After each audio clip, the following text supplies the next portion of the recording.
Hello bos, Audi A4 TSI 1.8 auto tahun 2015. Kereta dah cantik,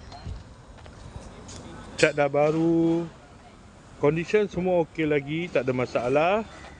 Kereta ni hanya boleh loan kredit sahaja. Kalau nak beli cash pun boleh. Kalau berminat boleh datang kedai tengok kereta, boleh test drive. Kereta ni accident free, boleh jalan jauh, tak ada masalah. Kereta ni ada waranti 1 tahun. Jom kita tengok bahagian dalam.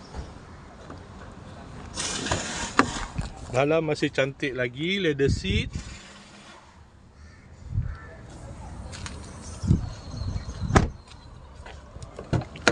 Kereta ni guna push start button, ada pedal shift, aircon semua okey lagi, aircon sejuk.